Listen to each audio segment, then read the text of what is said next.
Congress passes the $1.9 trillion COVID relief bill.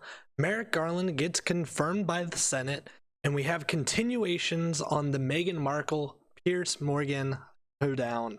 The Brits are at it again. This is your March 11th Not So News update. Please like and subscribe if you're looking for your daily news content, and let's dive on in.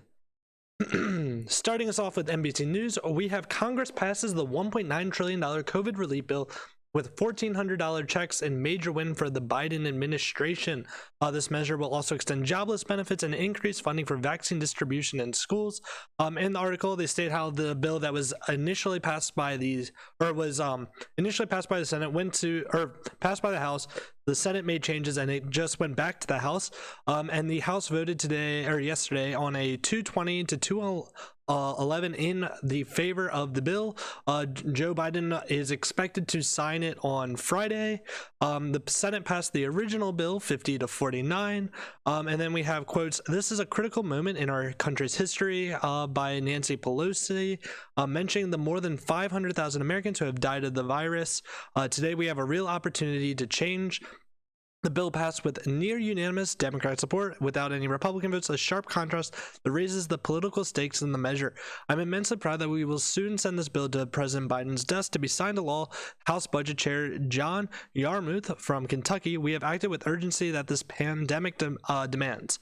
The legislation will grant 1,400 direct payments to individuals making under $75,000 and 2,800 to married couples making less than $150,000. Individuals making up to $80,000 and joint filers up to $160,000 will get some money but not the full amount. The direct cash includes $1,400 per dependent, including adult dependents.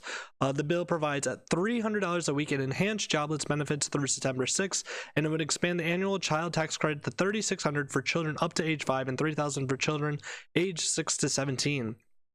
In the morning, Representative Marjorie Taylor Greene sought to throw a wrench in the process by making a motion to adjourn the chamber, calling it a massive woke progressive bill that should be stopped, but the House rejected her motion and carried on. Notably, I think it was a roughly 70% of Republicans even voted down that measure. But as we also have Kevin McCarthy called the bill costly, corrupt, and liberal. I think the one thing to note as a result of this bill is that this isn't exactly as great as it seems.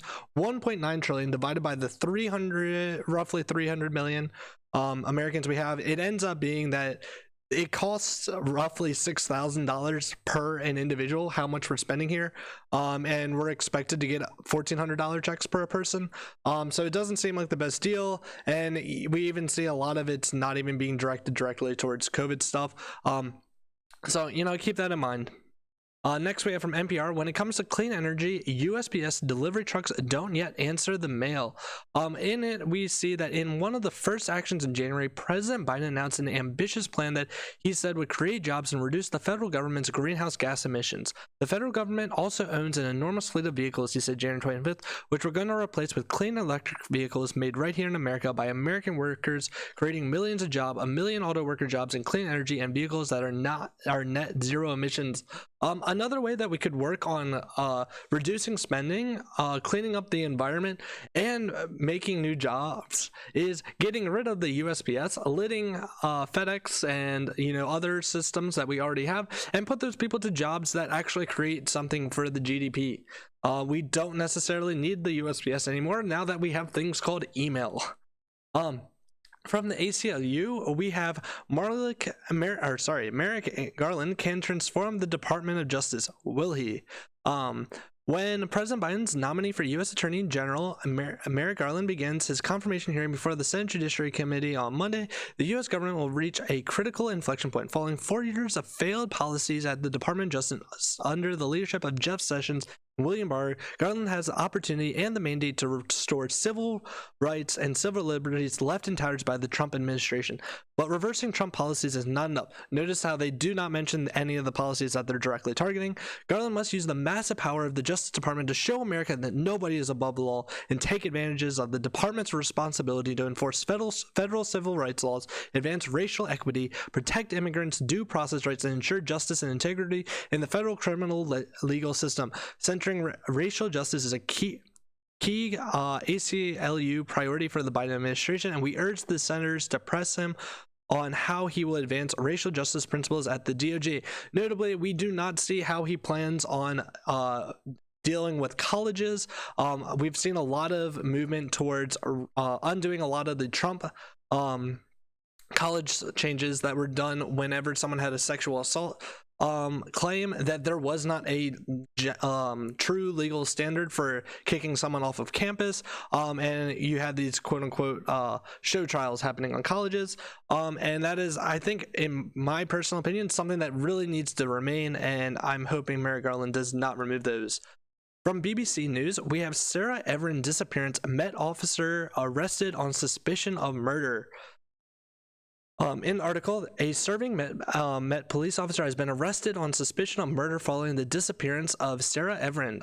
Miss Everard, 33, was last seen a week ago in Clapton, South London, on her way home from a friend's house. The suspect in his 40s is an officer with the Parliamentary and Diplomatic Protection Command, the Met said. A woman in her 30s is also in custody after being arrested on suspicion of assisting an officer. The Met said Miss Everard has not yet been found. Her cousin Tom Everard said the family wants to focus on facts as they emerge. I want to encourage people to come forward with anything they might have to continue supporting the police investigation. Officers are currently searching locations in London and Kent, including a property in Deal and an area in the woodland near Ashford.